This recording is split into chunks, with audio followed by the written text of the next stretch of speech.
This episode of Mental is brought to you by Spas and More. Visit spasandmorestl.com for more information.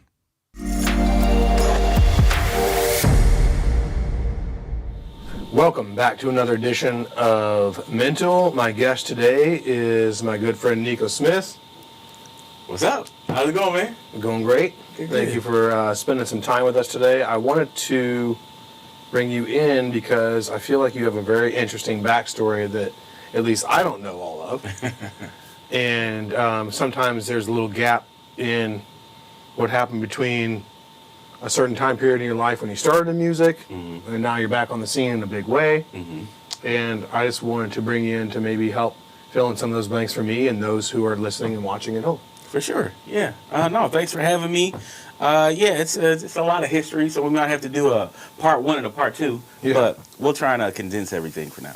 It's like a VH1 behind the music. Yes, I dig it. Yeah, I dig it.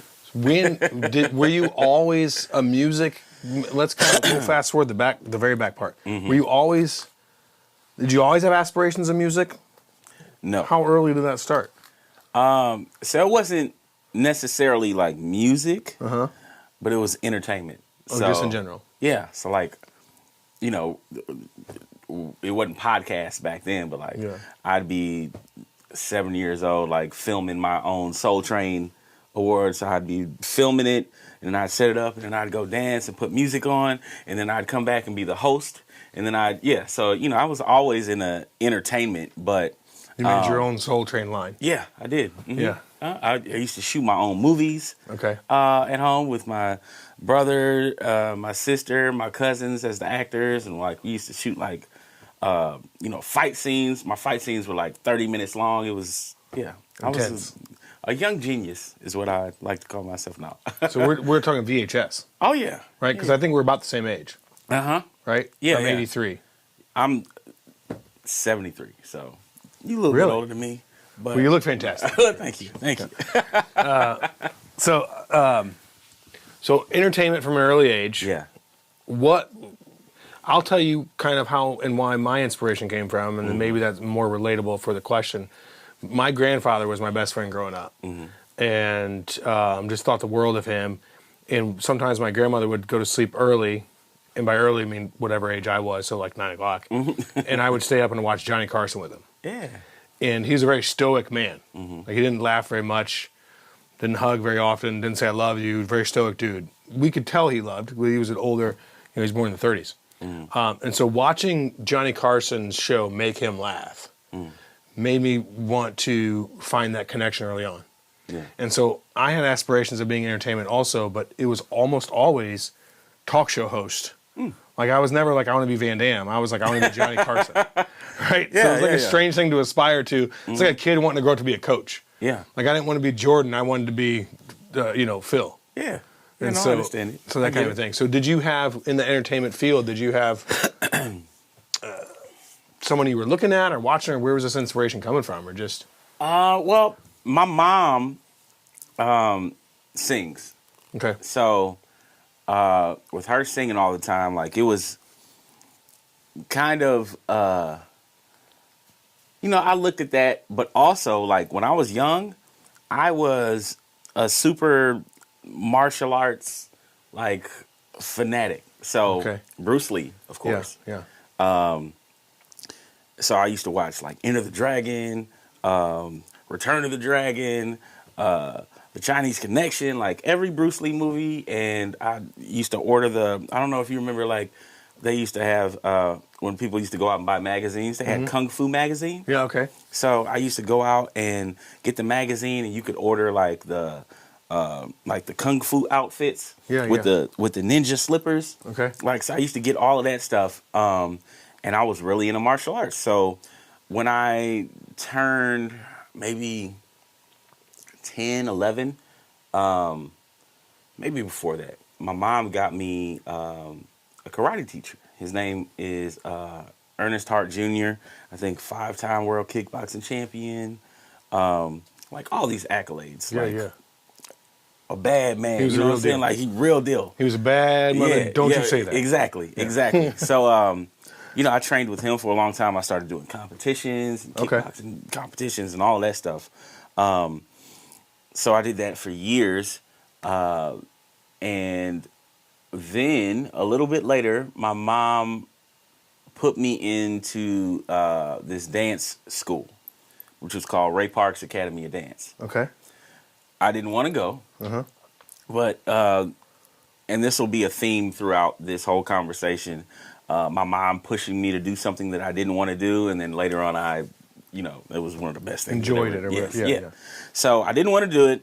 She forced me to do it. What type of dance? Everything. Is this like ballroom or everything from jazz, ballet, tap, acrobatics, modern, hip hop, everything. A lot of receivers in that time period took ballet for their balance. Lynn Swann famously talks about how he credits his footwork because he took ballet. Oh, well, listen, all that stuff plays a part in it. You know what I mean? Yeah. You never know what you're going to get from something. Because with all my, martial arts stuff, like coordination, helping with the dance moves and stuff like that.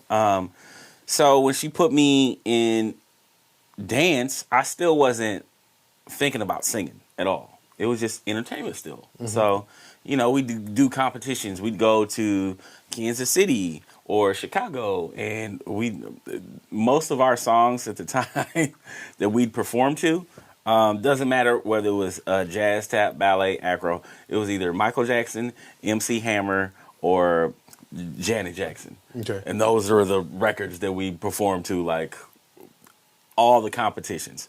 And we used to get, like, first place all the time, too. So, not tooting my own horn, but hey. Paula Abdul was making dance bangers back then, too, though. Yeah, yes, indeed. Oh, we'll get to Paula, too. But, so, doing all the dance stuff, one day, Ray Parks, who was the owner of the studio, heard me singing or something. He was like, oh, I didn't know you could sing. They also have singing portions at the competitions that we go to. So I'm like, all right.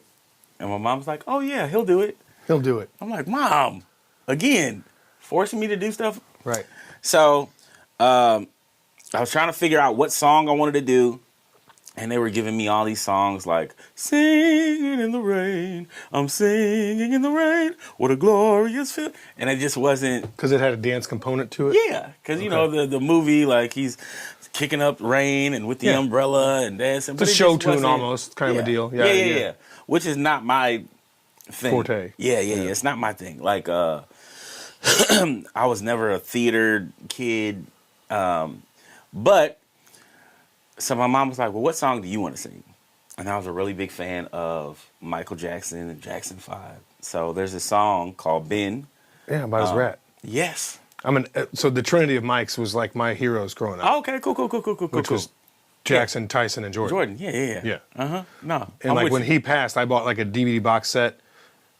Did you go to Disney World in your youth ever? Yeah. So at Epcot Center. I know where you're going. The 3D movie Captain EO. Man, come on. Yeah. Come on. Was like, I must have seen it 6 times when I was there at 5 years old. That was my only reason for going there. I didn't want to ride no rides. Yeah. I wanted to go and see that movie back to back to back to back to back. It's not really in circulation. No. Now, when he passed, there was a box set that came out of all of his videos and all of his stuff. And I bought 2. One that I haven't opened. Okay. And one that I have. Yeah. And Captain EO was in that, and that's the only time I've seen it since then. Really? I looked it up not too long ago. It's on YouTube, but it's like all chopped up and weird. But yeah, I might have to steal that other one. I might have burned the DVD for you. Yes, please. Yeah. Okay, I won't steal it from you.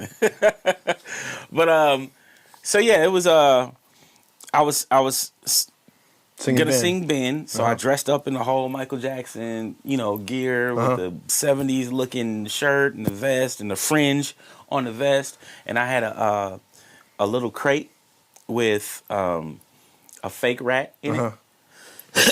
So I'd come out and start singing to my fake rat. Ben, the two of us need to look no more. And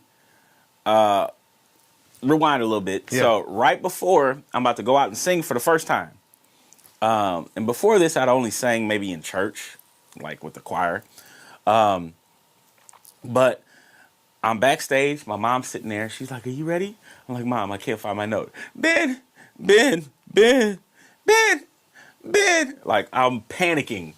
And my mom is being like, oh no, baby, you're going to be fine. Yeah. You'll be fine. Later on, she told me, she was like, I was so nervous for you. was so nervous. Because she's like, oh, my baby going to get out here and just embarrass himself. But I got out there, sang the song, and got first place. Nice. So after that, I was like, martial arts or music and entertainment. And I couldn't really give all my time or equal time to both. Mm-hmm. Like I wanted to develop, or focus on one. So sure. I ended up choosing music. And now, is that because at a young age, I apologize for interrupting, but just before we get too far ahead, at a young age, I'll speak for myself without putting thoughts or words into your brain, but also remind me to show you later, both of my sons had Halloweens where they dressed up like Michael Jackson. Mm-hmm. And when I was younger, I always wanted clothes with more zippers. Yeah. Because of Michael Jackson. But where was that? Was there an element of the immediate gratification from music versus martial arts because of the standing? Or then it was probably pretty popular. Martial arts competition is pretty popular, but still nothing like being on a stage doing the music. Did that have any effect on your conscience about at that age, like how to choose it? I mean, that's how I chose basketball over other sports, is because when I was growing up, or when we were growing up, there was Hoop It Up downtown, remember? They would spray paint half courts and they would shut the whole city down. I was never a sports person besides the martial arts, so Hoop It Up was enormous. It was a 3-on-3 basketball tournament. Eventually, later years, like in the later mid-'90s, it became isolated within just Union Station parking lot. But prior to that, they would shut down like from Keener Plaza all the way over to like 6th Street or something. Oh. It was like 10 city blocks. Oh, wow. And I remember one of the years I played in it was when Dave Lee won the All-American dunk contest for McDonald's dunk contest. He did the same dunk at Hoop It Up, but it was all over the streets, huge crowds all over, and then you would be playing, and there'd be just hundreds of people watching each game. Mm-hmm. And so the cheers and the jeers and that rush was what I was like, I'm a basketball guy. Yeah. And I completely understand that. I think for me, it was just like I loved the martial arts and I loved music, but I've been doing like karate and kung fu and all that stuff for a while, and music was something that was new. Okay. It was fresh.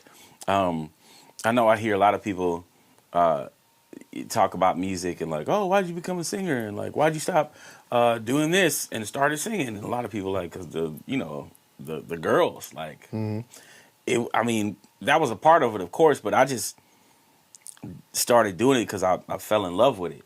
And about what age was this? So going from probably 13 to 14. And then also, this was during a time where my personal life was transitioning because my parents were getting divorced. Okay. So it was kind of a sanctuary for you? Yeah. And like it helped me deal with a lot of my emotions.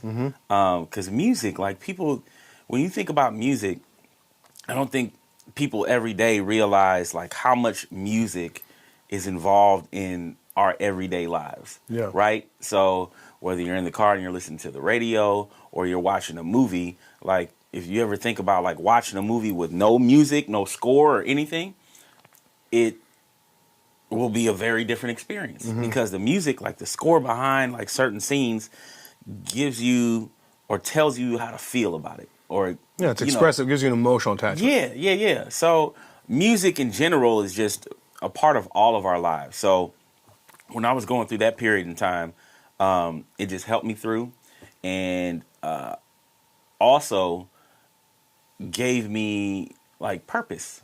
Like I wanted to develop my craft. I wanted to be as good as I could be, with my dad doing what he does, which playing baseball was not my thing. I did it a little bit. Yeah. But that ball started coming by like. I've always been terrified of it. I never even played recreationally. No?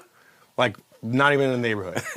Where I grew up, we played basketball and football almost Okay. exclusively. Yeah. And to this day, I played both sports on through high school and early parts of college. And to this day, if you see me play soccer, baseball, hockey, volleyball, anything with those two, you'd swear I never played a sport in my life. My friends still clown me about how I throw a baseball. Oh, really? I'm in my 40s, and I still throw a baseball, and they're like, man, have you played sports ever? And I'm like, yeah, man, give me a football. No, I get Toss it. me a basketball. See, I was But never. that was because I was scared. I was scared of the baseball hitting me. Really? But you play football, and that was fine. I don't mind a person hitting me. Oh, okay. That little ball, though, man, it comes at you, like you said, it comes fast. It does. Yeah. So that's how I was like, not for me. Yeah. But yeah, I when I turned 14, it was like in the middle of my parents' divorce. I told you I went to that place, Ray Park's Academy of Dance. Ray Parks ended up kind of building this. You remember the Mickey Mouse Club? Mm-hmm. Yep. It was kind of like this, kind of like that for Ted Koppler, who owned Channel 11, Or 11, yeah. Yep, KPLR 11. Yep. So he put together this group. I almost said 5, but yeah. 11. Yeah. Because I think it was at the end of Because the call sign stands for KPLR, it's Koppler. So he put this group together. It was kind of like the Mickey Mouse Club, where you have kids that sing, kids that dance, and they go around to different schools doing like programs, like little skits about like stay off of drugs or don't get pregnant. That was a big deal back then, the DARE programs and all that stuff. Yeah. So we started doing that, and that's when I got deeper and deeper and deeper into the music. And at first, you know, I was just trying to get in where I fit in. And then this one guy came in who, like, I had never heard anybody sing like him before. And he was like, he became like my big brother, my mentor, and like taught me the ropes about singing and who to listen to. Like, but this is the 90s. So we're talking about Jodeci, Drew Hill, Silk, Casey JoJo, Casey and JoJo, like all these, you know, R&B groups. Well, because R&B really wasn't a thing until the 90s. Well, late 80s maybe. I right? mean, no, Or was it R&B's just been called something around. different? R&B soul music has been around for a long time, but there's been different iterations of it. So back in the, because my favorite artists to this day are Bill Withers, Al Green. Right, See? And I don't consider that R&B, but I do like it was rhythm and blues. It was just It's soul R&B music. I mean, but it just changes over the years. So, like with any genre, it's gonna take on a new form. So in the 90s, it got a little more. It went from I'm so in love with you to baby, I'm fiending for you. You know what I'm saying? Like, Yeah. like lyrically, it got a little bit more aggressive. yeah. You know what I'm saying? And a little bit more in your face than how it used to be. Like, So that would be maybe where the transition of more pop culture, because R&B became very popular in that time period. I don't remember a lot of guys my age, outside of maybe a small group of my friends, who, like when Snoop Dogg first came onto the scene, right? Yeah. A few guys my age, including myself, knew that whole first album was Parliament Funk. Oh, okay. Yeah. Right? It was like, oh, wait a second, I've heard this before. Yeah. That's Parliament Funk. But most of my friends were like, oh, this is good rap music. And I'm like, yeah, but he's biting off this other stuff, which is great. I love that he's sampling it. But kind of the same thing with, like, if I think about a Casey and JoJo video and the rain and the dramatics of that versus Grandma's Hands by Bill Withers, it's like two different planets. Yeah. Right? And so like you saying more in your face, I would think of it as in like it's become mainstream. And because it's mainstream, it has to be more relatable or more in your face to get that pizzazz, that push. Yeah, I think there was a cultural shift as well, because you got to think about like the rap and the hip hop that was coming out. Like that started to all of it started to like meld together. So when you have from like the 80s, the 70s to the 80s to the 90s. So 70s, we talking about Gap Band, Outstanding. Girl, you knock me out. To the 80s, where you have one of the first like bad boys of R&B, Bobby Brown. Girl, Yeah. only thing that matters in my life. Then you fast forward a little bit, you got the hip hop stuff that was coming out, and the new R&B guys who love the hip hop stuff, so they're starting to mix all that stuff together, and that's where you get people like Diddy coming out, bringing out groups like Jodeci, 112, all these other Mary J. Blige, these other like R&B singers, but they're doing it to like hip hop beats. Right. Yeah. And it's a different type of swing. Yeah. It's a different type Shaka of feel. Khan was one of my first crushes. Oh yeah? Yeah. Oh, Shaka Khan, bad boy. Like she, yeah. Shaka. She had the biggest, most beautiful hair. Yeah. my grandmother tells a story. She was like, I don't remember, I was like 6, and she said I came in and I did a double take on TV, and I was like, she's beautiful. And then I just always remembered, like, since then, I was really in shock to remember why. My grandma was like, because you always had a crush on her. I'm like, really? She goes, yeah, I just thought she was beautiful, but cause just but yeah, that's right, because so that makes a lot of sense. That transition seemed subtle, but it was groundbreaking, and that was also kind of the onset of when MTV started airing things. BET wasn't around yet, so like that really helped propel things mainstream too. Like, yeah, remember it was like Yo MTV Basement Raps or something in the late '80s was the first real like integration with MTV. I mean, and a lot of people know this story, but they weren't playing any black artists. You know, Michael Jackson. Well, that's about it. They didn't even want to do his stuff either. But David Bowie, a couple people, artists that got on there and were allies. Like David Bowie, he was like, I noticed y'all don't play any like black videos. Like, what's up with that? And they're like, well, it's not really our programming. All right, whatever. Then Michael Jackson came out with Thriller, and his label was like, well, if you don't play Michael Jackson, we're going to pull David Bowie.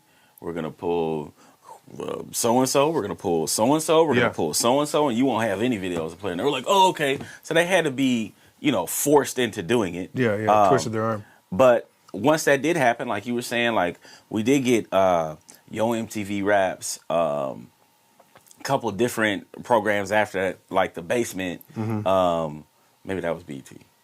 But I think when I said it too, I think that was BET. Was The Basement. Yeah.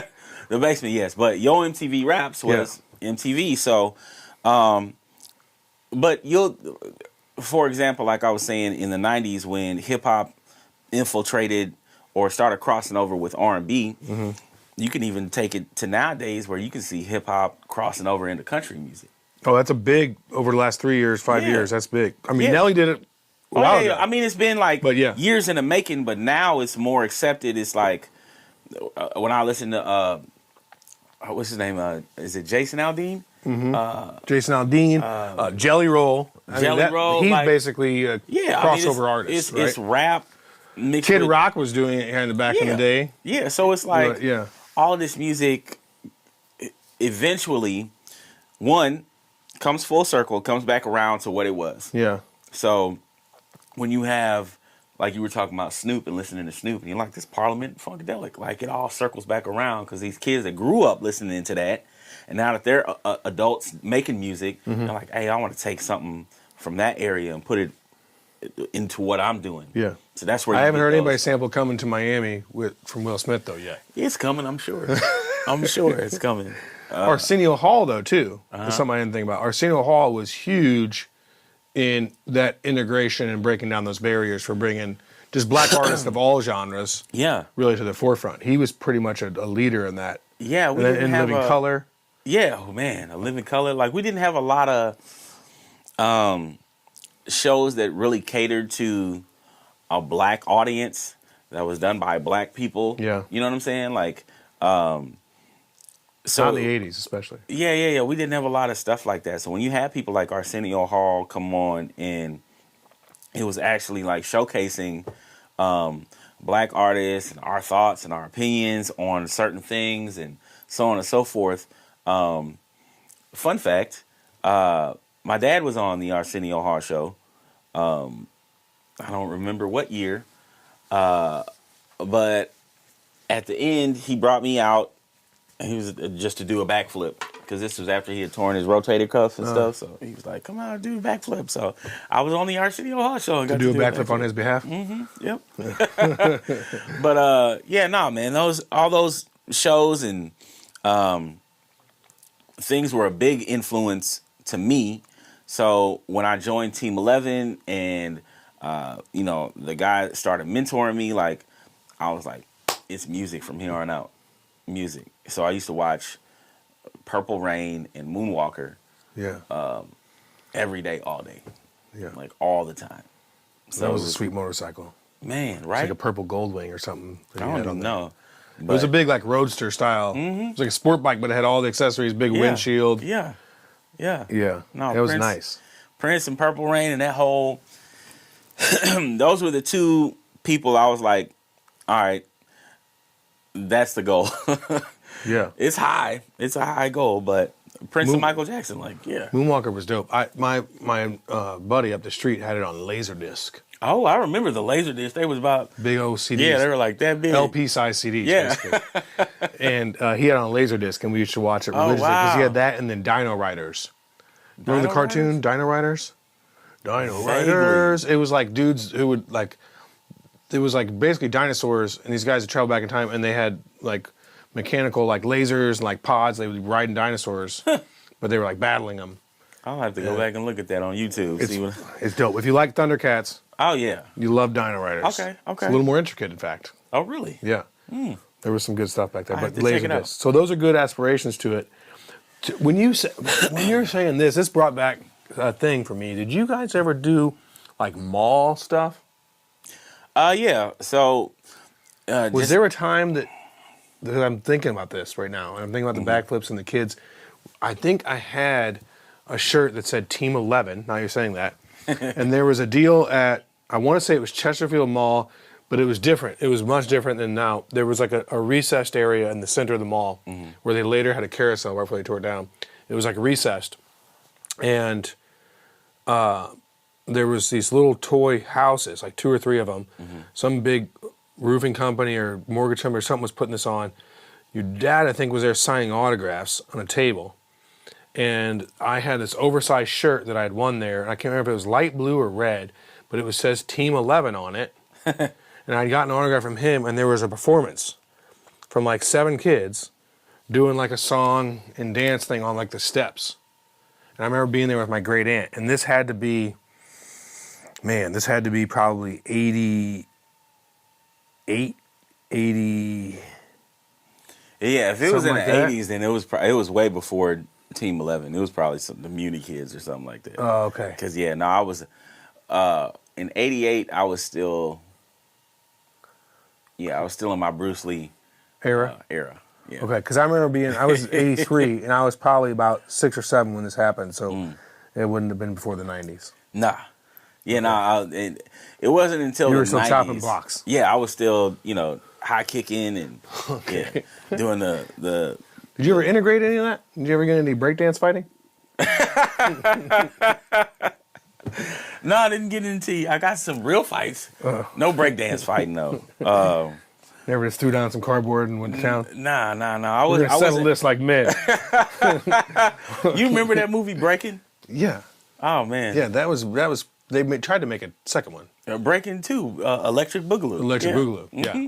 Yeah. No, that was good. I liked breaking. I was big in that same kind of scene in that sense, that the entertainment just of whatever it was, and always into obscure stuff. One of the really obscure. You talk about rap. There's a guy who credits himself as the first rapper. We used to watch all these, and they were called blaxploitation films. Oh yeah. Right? And Dolomite. Hell yeah. Was something that we used to watch, me and my friends. And I remember one time my buddy Alex Ingram, shout out to Alex and his father, Mr. Ingram, I don't know if I ever learned his first name because we just didn't call people by first names back then. Like, that's something new. But he came in the room and explained the whole breakdown for us. And he was like, you guys should be watching this and all this stuff. So to this day, like, if somebody's like asking for a quarter or something, I always like to reference that because he always said bitch weird. The Dolomite would always be like, and I said, bitch, let me tell you something. And so we'd always joke around about Dolomite and stuff. So that's how we knew about the funk music and other things. And me and my buddies used to, like, really early on, my friend Roger had this equipment. His dad was a DJ. And, like, steel drums and all this stuff. And we used to play, record, and do funk music, like we made our own funk music and watch these goofy Dolomite movies. And listen, Dolomite was an important part of black film. Also, fucking he was hilarious. producing in all the others. I mean, he was creating all his own stuff. Did you see the movie Eddie Murphy? Human Tornado? Oh. Well, that was the second Dolomite. Yeah, that was great. The opening scene itself was hilarious. Yeah. But Eddie Murphy did a movie. It wasn't a documentary, but he was playing Rudy Ray Moore, which is Dolomite. He was playing him and basically just showing like how he made his movies and the people he was around and how everything went down, which is a really good movie. Can't remember the name of it. They probably know. We'll reference it. We'll find out. We'll research.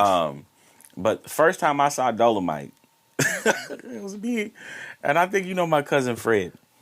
We were watching it, and because I had heard like, you know, he does karate and martial arts in there, and I'm like, all right, cool. And I see this dude on camera, and he's overweight. Yeah.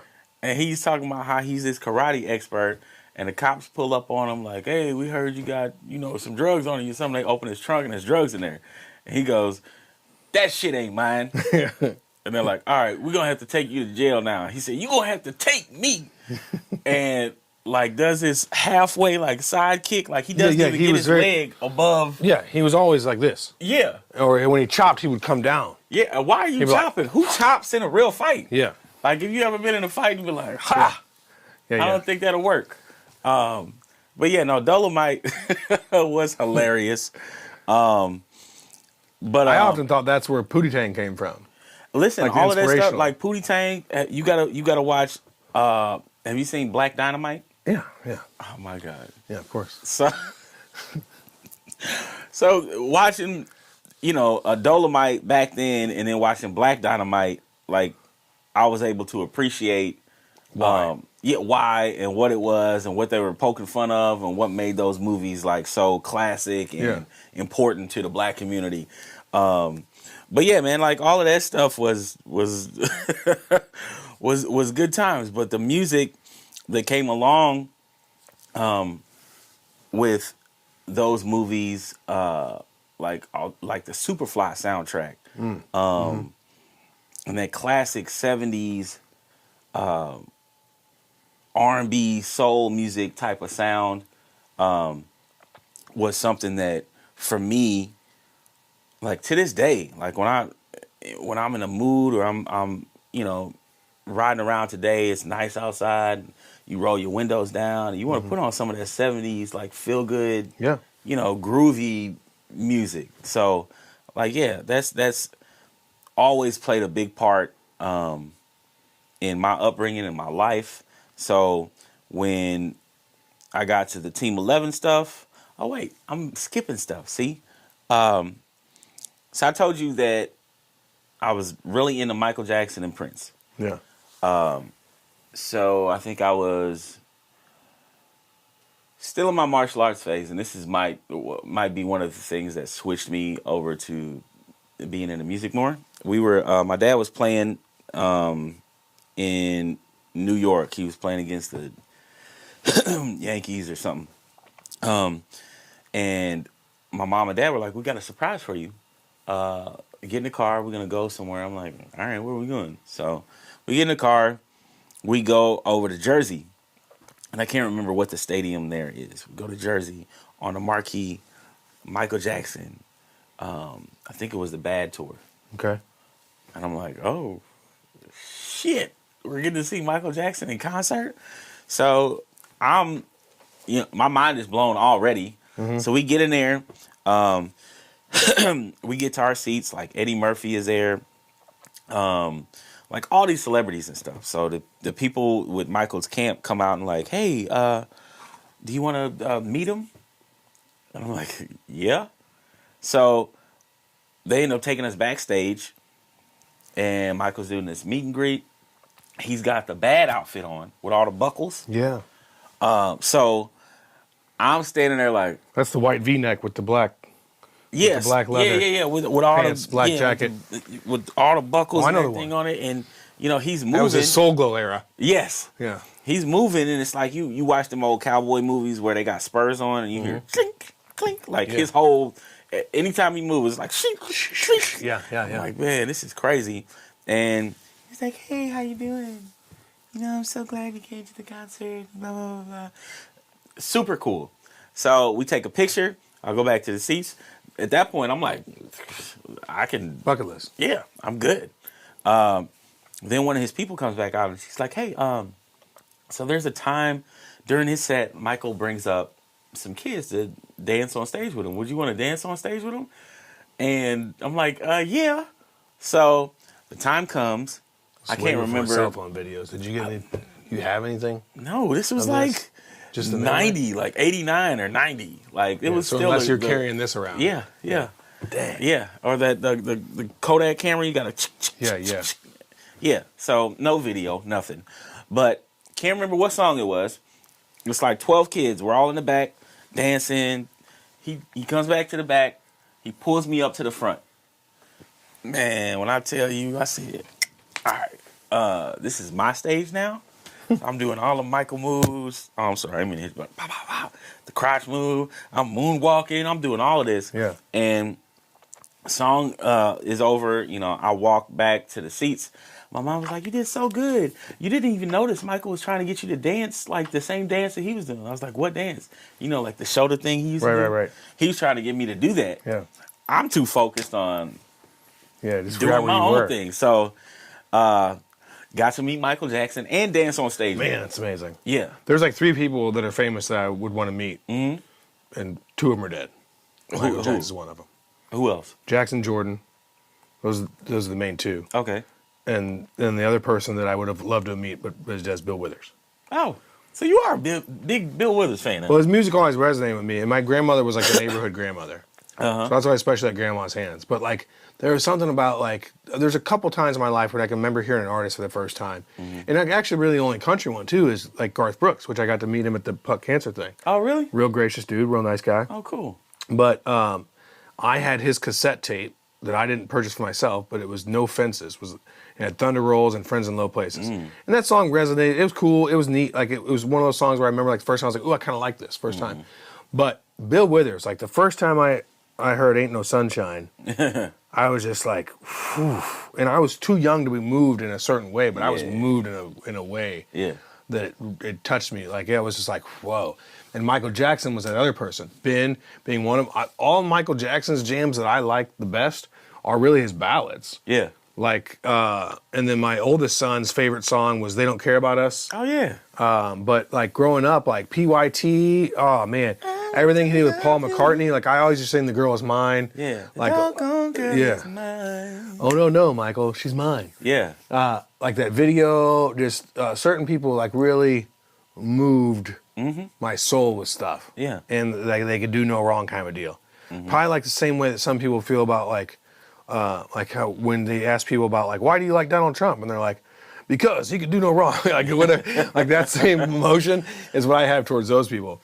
But Michael Jordan being one of, Jackson and Withers. And I saw Al Green in concert for my 40th birthday not long ago. He was over at the Family Arena. Oh, okay. He sat down for most of the show. Yeah. Because he's old. I was going to say, he's about 200 years old now. Yeah. But no, does he still sound good? Oh, yeah. Yeah. I mean, and it's one of those things where, like, those classically trained guys and gals, like, they don't, when you hear modern, I saw somebody recently, they'll go unnamed. I'll tell you after the show. Okay. And I was like, man, that sounds nothing like their thing. But anytime I've seen the old school guys, even like Bob Dylan, I saw at the pageant years ago, or like Tom Petty before he passed, they had that, they knew what was up because it was effortless. Yeah. Or like Aerosmith.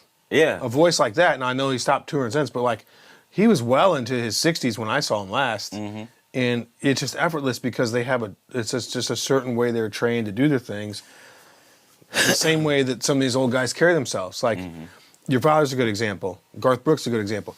After I did my little spiel to Garth about, man, how cool you are, right? He was like, what's your name? And I was like, oh, Corey. He's like, Corey what? And I was like, Corey Shawno. He's like, well, what do you do? Yeah. Like, he asked about me, right? Like, and whenever I run into your pops, he's always like, how are your two boys? Yeah. Like, out of everybody, like, to him, remember, like, I have two sons.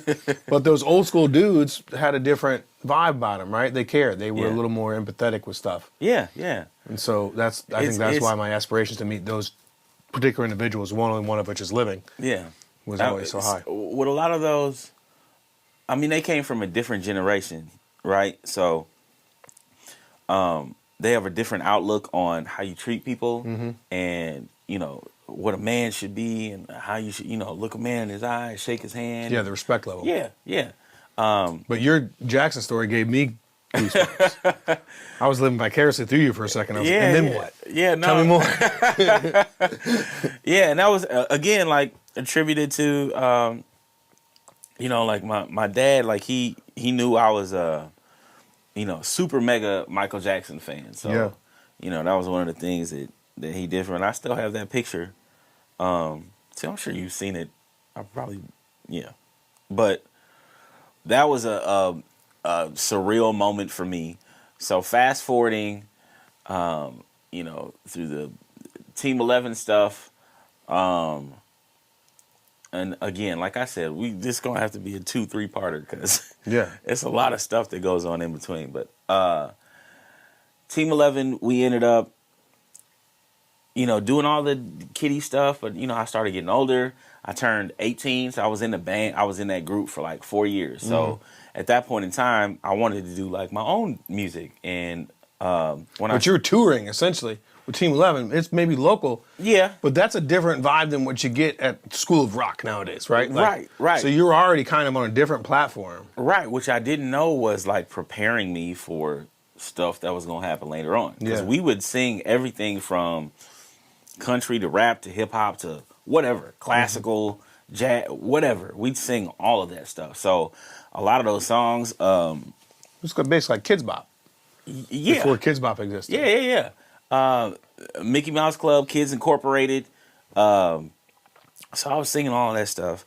We ended up moving out to, we convinced Ted Koppler, like, listen, if we go out to LA, we're going to blow up. Like, it's just going to happen. Like, that's how confident we were. So we went out to LA, and within the first, like, 2 weeks, I think we snuck into a Hugh Hefner Playboy party. So we got to meet a whole bunch of people. We ran into, what is her name? The blonde, not the main character, the blonde from Kill Bill with the eye patch. Not Uma Thurman. No, not Uma Thurman. Michelle Pfeiffer? No, not Michelle Pfeiffer. Can't remember her name. But we ran into her dad, like, on Hollywood. And they were doing, like, this parade or something like that. And he was like, oh, you guys sound amazing. Can you sing during our parade? Cool. We did that. And then we ran into Will Smith's, some of his producers for his movie studio, like, artist thing. And we sang for them. And they loved us. And they were like, we're going to drop all our other projects to just deal with you guys. And at that time, it was myself, my best friend Jonathan, my girlfriend Elena, and then Justin from Just in Time. Okay. He used to be lead singer for Dirty Mugs. Yeah. So it was all of us. I think he's still within our friend circle too. I believe I saw him at the Twins skate party the other day. Oh yeah, I'm sure. Yeah. So the people that talked to us are Craig and Deja, and they told us, we're going to drop all our other projects. You guys been together for a long time. And then he brought me to the side and he said, listen, we're taking a big shot here. Let me know if anything happens with the group. I'm like, what do you mean it happens with the group? We've been together for like 5 years. What do you mean? Like, this is my brothers and my sisters. We're good. Very next day, something happened with the group. The classic JT move. He was already grooming you to be a solo act. Something happened with the group. So, things You guys ever get on each other's nerves and you want to come solo? Things fell apart. I ended up staying in LA for another year with my girlfriend, like sleeping in like these horrible roach motels. Came back to St. Louis, like, fuck am I gonna do now? At this point, I'm 20. I'm in my mom's basement. I don't have a job. Mm-hmm. You know, I'm trying to reset from being out in California. And just so happened, American Idol was coming to town, and my mom was like, you need to go down there and audition. I'm like, I'm not doing that shit. I don't want to do that cornball ass TV show. She was like, you're going down there again. Mom making me do something I didn't want to do. And my girlfriend at the time, great singer as well. So we went down there. I didn't want to do it. We auditioned. She didn't make it through. I made it through. I'm thinking, oh, well, this is just, you know, a fluke, whatever. Second round, I make it through that round. Third round, I make it through that round. You got pretty far. Yeah, well, and this is all before you get to the actual show. Right. Oh, okay. So, like, I think the fourth round is when you actually audition in front of Randy, Simon, and Paula. Oh, okay. So what round. we see on TV is round 4. Yeah, so you have to do, like, the first initial audition is, like, it was like a panel of judges. Like, it was like 7 people who were, like, producers or whatever on the show. Then the second one is that same thing, just slimmed down. Then the third one is for the top producers of the show. And they decide if Randy, Paula, and Simon will like you. So they were like, I think they'll like you. So they sent me through. So I get on and I do Stevie Wonder, All I Do. Okay. And to this day, looking back at the clip, I don't know, you know, they tell you either yes or no. Mm-hmm. I still don't know if Simon said no or yes. It sounded like he said no, but Paula and Randy said yes. So yes, that's he was all out about it. Yeah. So now, did they at some point? This is just a curiosity about the show, and I don't know if you can release this information. Yeah, I can tell you whatever.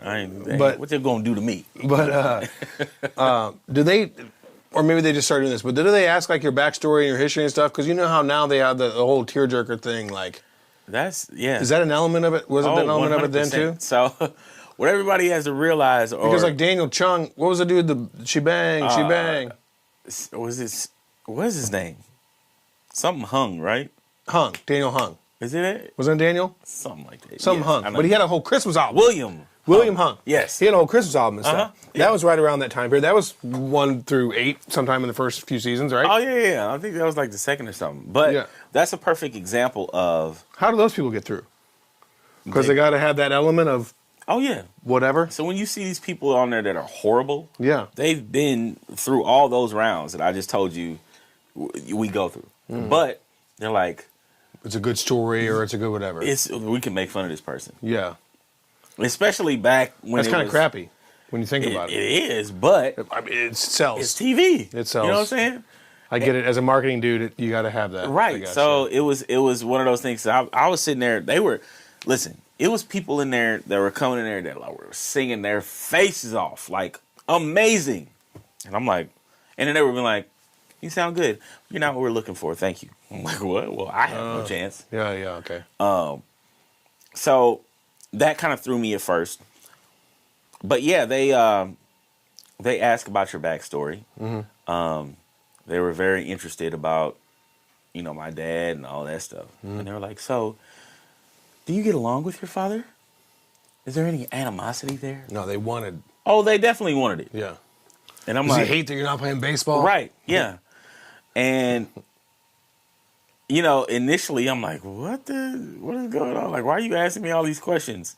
But see, now dealing in this realm, that's one thing you may have noticed prior to today or whatever. But like, whenever I introduce you or talk to somebody, I'm never like, Yeah. oh, this is Nikko so-and-so's son. Yeah, and I appreciate that. I'm always just like, this is Nikko. Or like when that dude was like, what's that? Like, oh, he's talking about his music background. Yeah. And good looking out, because I appreciate it, because it's not, I'm not trying to be like, oh, pity party me, but it's, that's a big shadow to try and get out from under, right? Yeah. So It's got to be something. I mean, I can't even begin to empathize or sympathize. I don't know. I never had a shadow to call up.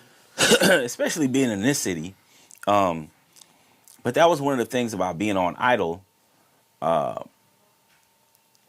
that gave me the opportunity to get away from that and do my own thing, prove myself.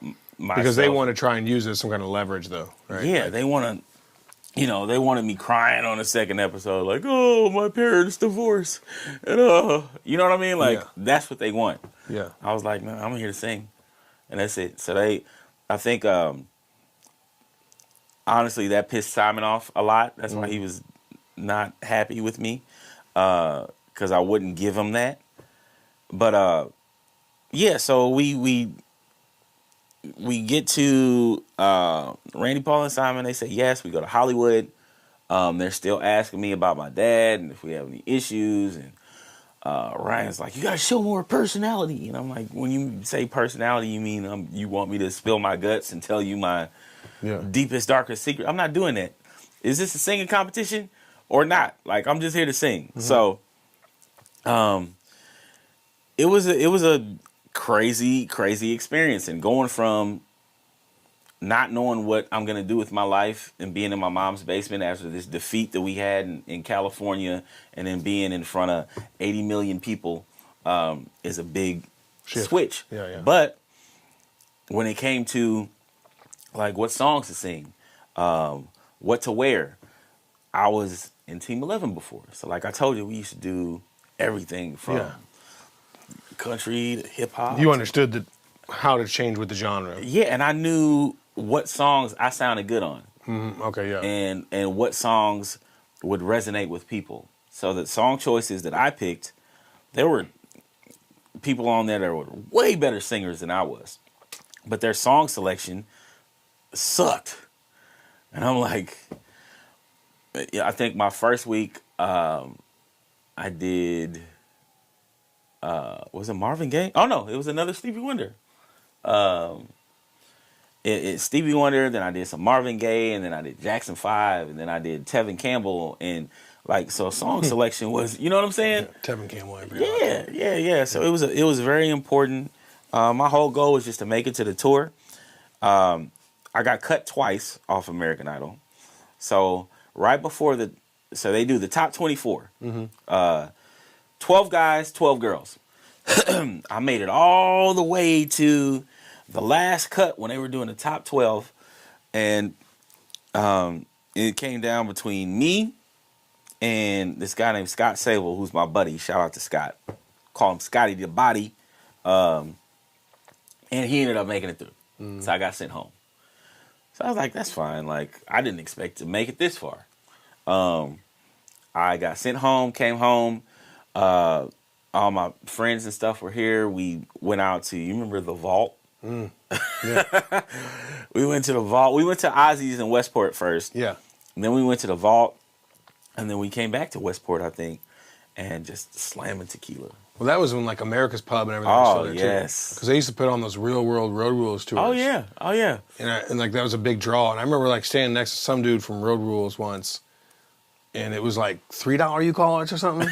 And I was the only one taking full advantage because at our age, like people were still like, oh, I want a Bud Light or whatever. And I was like, Crown on the Rocks, please. Yeah.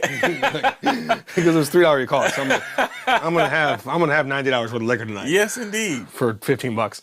And I remember standing next to some dude from Road Rules, and I don't remember who it was because I never watched Road Rules. I only watched Real World a few times. Yeah. And I remember being like, oh, good season last year, or whatever it was. And he was like, oh, really? Thanks? I was like, no, I'm just kidding. I watched the show. I walked away. Because I don't know what bothered. I guess I was triggered of my own stuff. I had a lot of chips on my shoulder, a lot of unresolved things as a child, and I just wanted to like tear him down a little bit because I was like, why are you guys so cocky? You're on reality TV. Like, come through here with your little tours, getting paid 5 G's to come in. Oh, yeah. They felt like they was, big dogs. Yeah. So more power to you. I respect that. Good old America's Pub. I respect that. Yeah. But we no, America's Pub was like that used to be the spot. It was a spot. Well, the whole God. Westport Poppin'. revamped now quite a bit, but it it was not what it was. Not the same. Well, do you think too? You know why? Is because we probably all knew 5 or 6 people that had apartments within that vicinity. Yeah. It was all 20-somethings in West yeah. Point and the Pavilion and all that stuff. Yeah, And because it I know was- I live like 5 minutes away, so. Yeah, it was all, you could walk. Yeah. And so there was all 20-somethings. And down there on Dorset, and that whole spot was just We need young to make a professionals. documentary, a Westport documentary. Yeah. For America's That'd be Pub. fun. I know, right? We know a couple people that could do it. Yeah. You could host the show. I'll leave that to you. I know a guy with some film equipment. Okay, cool. Yeah. We'll put it together. The rise and fall of Westport Plaza. I know, right? Because it was different. Oh, definitely. The whole scene was different. Oh, definitely. Bahama Bicycle Club and the Margarita Mamas. They had big clubs, little clubs. Yeah. Is that where Westport Social is now? Was that Margarita Mamas? Because there used to be 2 entrances. Yes. Right? Yeah. Yeah. Uh-huh. Because I know that place changed up a couple times. Margarita Mamas, and it was something else, and it was something else. And I'm like, okay. Well, and before Ozzy's was in there, that was that where Patrick's was, or were they both side by side? No, I think Patrick's was outside. Right? Well, yeah, Patrick's was outside. Oh, wait, no. Wait. Oh, what I'm thinking of is Pool Holes. Oh, yeah. Pool Holes was- changed over there. Ozzy's was always out there by Drunken Fish, Yes. but in the front. Yes. Yeah. Yeah, Okay. yeah. Anyway, Right. so 24, you come home because you didn't make that cut. Yeah, so Slam Tequila, and Somebody drops out. well, it's something like that, yeah.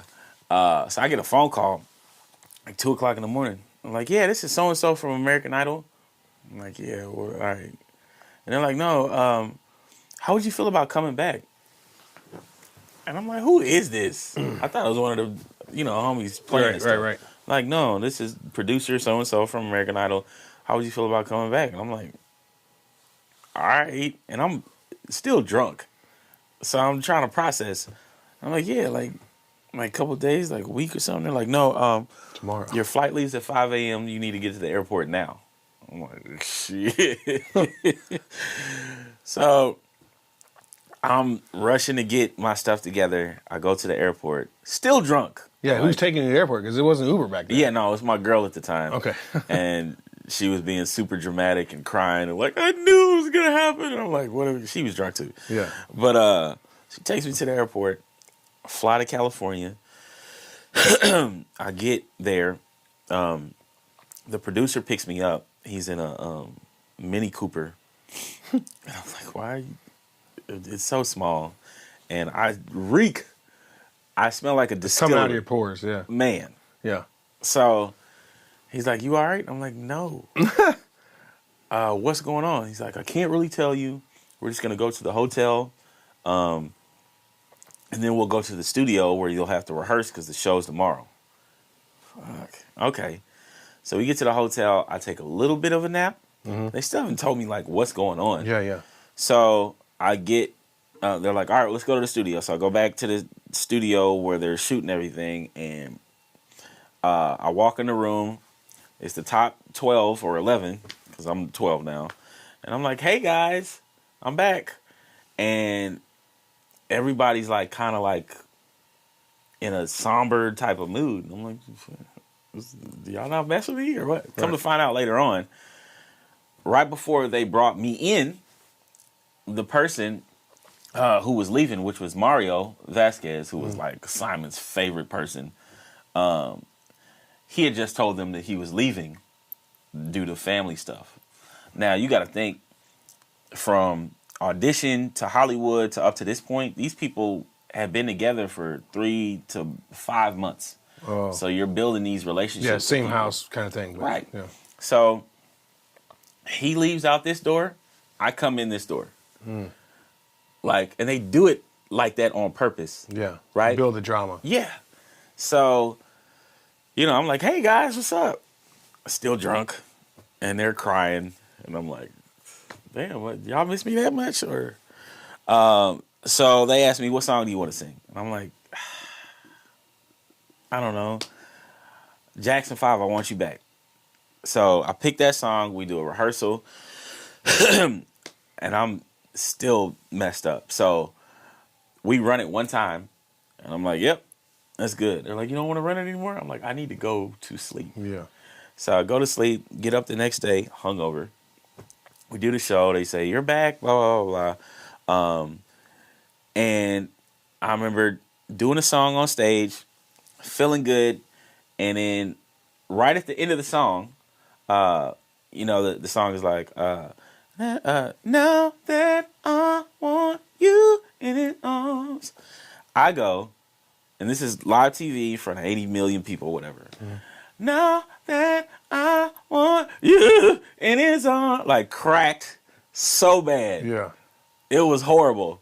And I was like, I'm probably going home again tomorrow. But luckily, Simon didn't make a big deal out of it. And Paula and Randy were cool. So it worked out. So I was back. And once you make it to the top 10, you get to go on tour. That was my goal. Oh, okay. So I thought it was top 16, top 10. Yeah, top 10 goes on tour. I don't know what it is now. They might have changed it. Top 10, we get to go on tour. Yeah. So I made it to the top 10. I think I got cut at number 9. And then after that, they have you go on these, Coca-Cola sponsored the show and everything. So they have you go on these Coca-Cola tours where you go to different cities and you're in a mall. And you're like doing American Idol trivia or you're singing. This is the first time I met Jennifer Hudson on one of the Coca-Cola tours. And Did she win or runner up or? She didn't win, did she? I think she was like 3rd place or something. Yeah. Because I remember some of the best singers that come out of this were not number ones. Yeah. Like some of the biggest artists, like her. Chris Daughtry made it real big. And he was not number one. Kelly Clarkson might be the only one that I can remember that was like winner, and then going on. There's a girl named Pia Toscano, like who's super dope, who sings with like Bocelli or something now. A couple people that didn't make it to like top 5 even. Yeah. Yeah. That have been really successful. But that goes back to what you were talking about earlier, like with William Hung, being able to take advantage of that 15 minutes and make Stretch it work. it out. Yeah, stretch it out. Because, I mean, I don't know what he's doing now. I know he, like, was in movies and stuff later, but, you know, you probably take that- producing. Yeah, you know what I'm saying? Like, so you got to take that springboard, jump off of it, and make it work for you. Yeah. Yeah, so after that, we got to go on tour. It was like 40 cities, and then our tour started doing really well, so they bumped it up to like 53 cities. Is this weekly? Yeah, so we're on a tour bus. You know, most of the time. Holidays off or no? I think we did, but I don't think we came back. Because 53 cities is only 52 weeks in a year. Yeah. So yeah, we were moving it. Yeah. We'd go because I don't remember.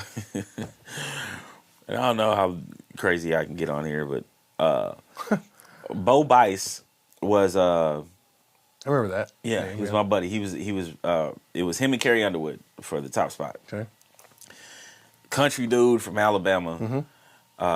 He was my roommate when we were on the show, and he used to be like, we'd get up, and our day would be full of stuff we have to do, like interviews, rehearsals, all this stuff.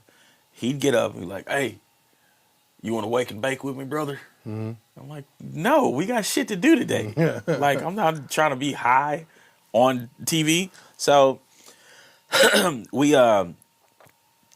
were coming here to St. Louis, and like I said, real cool country, Leonard Skinner, sure, yeah, I long hair type of dude, like smokes weed and stuff. Young dude, kind of, right? For that competition, was he young? No, actually, he was probably one of the 20s? older ones. No, he was probably in his 30s, I think. Huh. Okay. Yeah. But he had asked me to get him some weed when we came to St. Louis. So I was like, all right, I got you. So I get him. We may have to cut this part out. Okay. Well, just between us, I get him some weed. And like a couple weeks later, I got him a lot of weed. Yeah.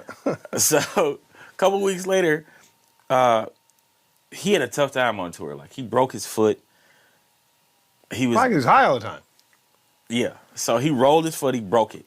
Yeah. So our next stop is Canada. He still got the weed on the bus. Ugh. He's gone, and we're like almost at the border, and I'm like, shit, I gotta do something. You know, flush this. Yeah, do something. So I'm asking the bus driver, yeah, can we stop real quick? He's like, no, we gotta keep going. I'm like, listen, everybody on here is gonna go to jail. It's gonna be in the paper. We need to stop so I can get rid of this. Anyway, so I ended up being able to get rid of it. Yeah. We get to Canada, and of course the dogs come on. They're sniffing all around, and nothing. So I'm good at that point. Right. I'm like, Gucci, gravy. But it was a lot of good times on the tour. Everybody was super cool. We got to, meet a lot of people. It was. I'm really glad my mom made me. It was a fun experience. Yeah, it was a great learning experience. So yeah, and it taught me a lot moving forward. So I don't know how much more time y'all got. We can pick it up. We're already at 2 segments. I think we typically run about 38 minutes. Oh, okay. We're probably 2 hours into this, so All right, yeah. I'm going to say segment 1 was how Nikko got started. Segment 2 is and then maybe we bring back the trio for the next segment because I just got another text here from our buddy. Oh yeah, Cassie. So we might be like, quit interrupting my interview. We might be like season segment 3. Yeah, the continuation, and that'll be pretty much where we pick up too, because that's after coming back here after the pandemic and stuff. Yeah. Well, so we're going to stop this segment with the pandemic. One thing I like to do when I end a show is I like to say something that I'm taking away from today, and then I'll ask you a question to kind of leave on. And so what I'm taking away from today is that stepping outside your comfort zone is where the real journey begins. That's perfect, actually. Yes. And sometimes we need somebody to push us into that 100%. It's a lot of people. I'm sure that a lot of people here too that get complacent and comfortable just doing the regular old what they've been doing. Yeah. Get out of your comfort zone. Get out of the city. Get out of the country. Get out of your spot. How many people do we know that we grew up with that live 10 miles from where they grew up? Yep. Mm-hmm. I know a lot of 4th generation Kirkwoodians now that I live in Kirkwood. Because I'm from North County, St. Louis. I moved over to Kirkwood, and they're like, oh, yeah, my grandfather went to Tillman. Yeah. And I'm like, and what? It's like you gotta, which is fine, but if you want to learn about the world is Vast. an amazing place, man. Yeah. And all the other stuff that you can get out here and experience, treat yourself. Like, you owe it to yourself to do some different stuff. And I'm not talking about just like, oh, I'm going to go take a trip to Chicago. Yeah, that's or cool. Destin, Florida. Yeah, that's cool. But in order to progress and try and reach your full potential, every once in a while, do something you're not comfortable doing. Mm-hmm. I'm sure you didn't get to where you are today just staying. I'm just going to stay right here, 1 and 2. A lot of what I used to call failures before I got here, but now I call them lessons. Yeah. Right? We don't win or lose. We learn or we win. Yeah. And you got to take everything as a lesson because, if you don't put yourself out there, you'll never know. And if you don't take any risks, then you'll never progress. Like, I know there's like old sayings I see all the time, like, nobody changed the world by following the rules or something like that. Like, yeah, it's okay to break the rules sometimes. Don't kill anybody. Right. But, break certain rules. Break certain rules. You can't, if you're comfortable, then you need to be doing something else. Well, and the one thing that you're a good example of, too, that I like, and so my question to you is, but I'll say this real quickly, my question to you is, what is something like a mantra or a motto that kept you going? But one thing I think you're a great example of is that no one starts off being the best at something without first looking foolish while trying. Right? Yeah. Because you didn't start off as a black belt or an American Idol. Oh no, listen. So, I got my dad.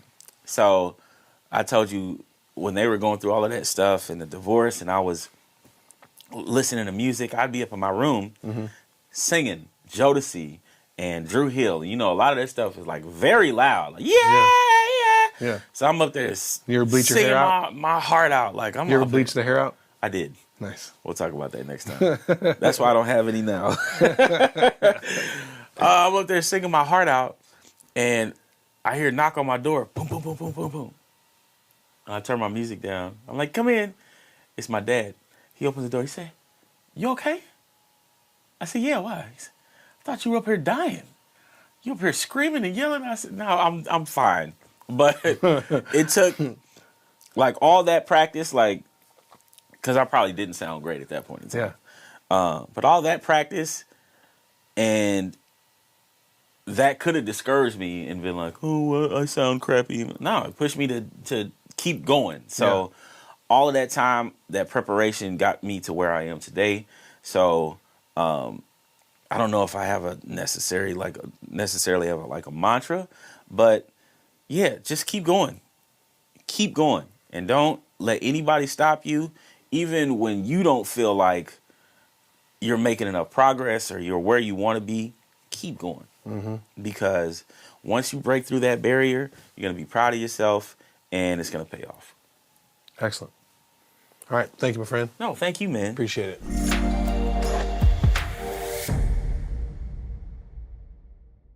This episode of Mental is brought to you by Spas and More.